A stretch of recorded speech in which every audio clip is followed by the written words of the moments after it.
Hi hello എല്ലാവർക്കും നമസ്കാരം. ഇന്ന് നമ്മൾ ഉണ്ടാക്കാൻ പോകുന്നത് വളരെ ടേസ്റ്റി ആയിട്ടുള്ള കോവയ്ക്ക ഫ്രൈ. ഇതെങ്ങനെയാണ് ഉണ്ടാക്കുന്നത് നോക്കാം.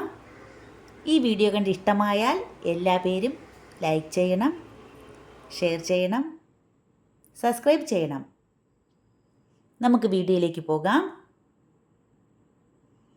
ഞാനിവിടെ ഒരു പാൻ എടുത്തിട്ടുണ്ട്. അതിലേക്ക് കുറച്ച് ഓയിൽ ഒഴിച്ച് കൊടുത്തിട്ടുണ്ട്. ഞാൻ വെളിച്ചെണ്ണയാണ് ഉപയോഗിച്ചിട്ടുള്ളത്. ഇതിലേക്ക് നീളത്തിൽ അരിഞ്ഞു വെച്ചിരിക്കുന്ന കോവയ്ക്ക നമുക്കിട്ട് കൊടുക്കാം.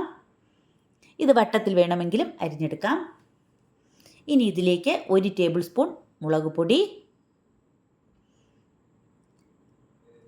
1/2 ടീസ്പൂൺ ഉപ്പ് കുറച്ചിട്ടാൽ മതി. പിന്നീട് നോക്കിയതിന് ശേഷം നമുക്ക് കൂടുതലിടാം.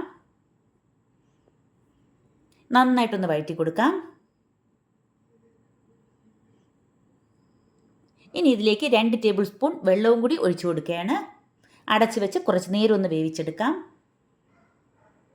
ഇടയ്ക്കിടയ്ക്കൊന്ന് ഇളക്കി കൊടുക്കണം. സ്റ്റൗ സിമ്മിലായിരിക്കണം, ഇല്ലെങ്കിൽ അടിയിൽ പിടിക്കും. ഇടയ്ക്ക് ഇളക്കിയതിന് ശേഷം പിന്നെയും അടച്ചു വെച്ച് നമുക്കൊന്ന് വേവിച്ചെടുക്കാം. കോവയ്ക്കയ്ക്ക് കുറച്ച് വേവുണ്ട്, അതുകൊണ്ട് നമുക്കൊന്ന് കുറച്ച് നേരം ഒന്ന് വെന്ത് കിട്ടാൻ സമയമെടുക്കും. ഇനി ഇടയ്ക്കിടയ്ക്ക് നമുക്കൊന്ന് ഇളക്കി കൊടുക്കാം. ആവശ്യമെങ്കിൽ കുറച്ച് ഓയിലും കൂടി ഒഴിച്ചു കൊടുക്കാം.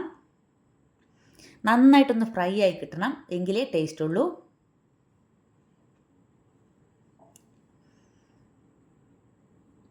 ഇനി ഇടയ്ക്ക് കുറച്ച് നേരവും കൂടി നമുക്കൊന്ന് ഇളക്കി കൊടുക്കാം.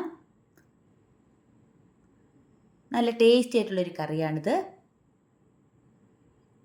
പെട്ടെന്ന് ഉണ്ടാക്കാനും പറ്റും. ഇപ്പോൾ ഏകദേശം ഒന്ന് ഫ്രൈ ആയി വന്നിട്ടുണ്ട്.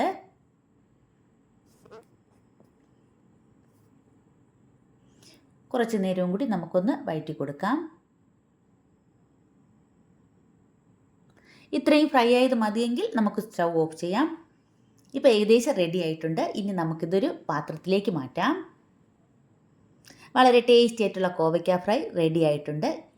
ഈ വീഡിയോ കണ്ട് ഇഷ്ടമായാൽ എല്ലാവരും ലൈക്ക് ചെയ്യണം, ഷെയർ ചെയ്യണം, സബ്സ്ക്രൈബ് ചെയ്യണം.